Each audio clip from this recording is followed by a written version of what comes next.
Hello बच्चों, चलिए प्रश्न को समझते हैं। प्रश्न है, निम्न में से कौन सा ऑक्साइड हाइड्रोजन द्वारा अपचयित नहीं किया जा सकता। विकल्प ए दिया हुआ है फेरिक ऑक्साइड, विकल्प बी दिया हुआ है एल्युमिनियम ऑक्साइड, विकल्प सी दिया हुआ है जिंक ऑक्साइड और विकल्प डी दिया हुआ है क्यूप्रिक ऑक्साइड। तो बच्चों, सबसे पहले प्रश्न की मुख्य अवधारणा समझते हैं कि प्रश्न की मुख्य अवधारणा क्या है। लिखते हैं यहाँ पे मुख्य अवधारणा।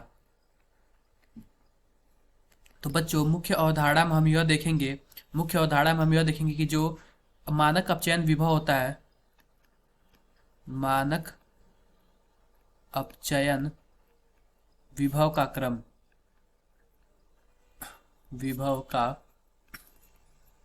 क्रम कुछ इस प्रकार है बच्चों, कुछ इस प्रकार है। यहाँ पे लिथियम होता है, लिथियम, उसके बाद कुछ तत्व होते हैं, उसके बाद सोडियम होता है, फिर कुछ तत्व होते हैं, फिर एल्युमिनियम होता है, फिर तत्व के बाद जिंक होता है, फिर आयरन होता है, आयरन, और इसके बाद आयरन के बाद कॉपर होता है, आयरन के बाद हाइड्रोजन होता है और हाइड्रोजन के बाद कॉपर होता है।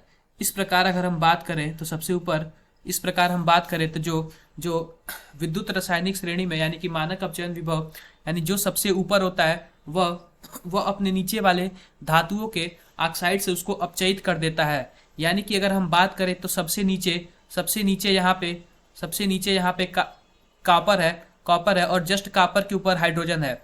तो हाइड्रोजन होता क्या है, हाइड्रोजन जिंक और एल्युमिनियम और आयरन को तो अपचयित नहीं कर पाएगा, लेकिन कॉपर को अपचयित कर देगा। इस प्रकार हम देखते हैं कि ये जो ऑक्साइड कुछ इस प्रकार है।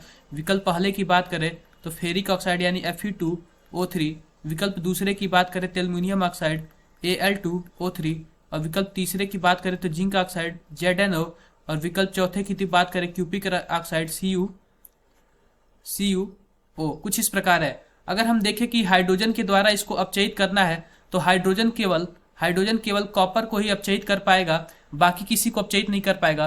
तो इस तरह जो हमारा विकल्प होगा वो कुछ इस प्रकार होगा। फेरिक ऑक्साइड भी विकल्प होगा, एल्युमिनियम ऑक्साइड भी विकल्प होगा और जिंक ऑक्साइड भी विकल्प होगा। तो बच्चों, इस प्रकार हमारे 3 विकल्प सही हैं। तो आशा करते हैं कि आपको मुख्य अवधारणा के आधार पर प्रश्न समझ आया होगा। धन्यवाद।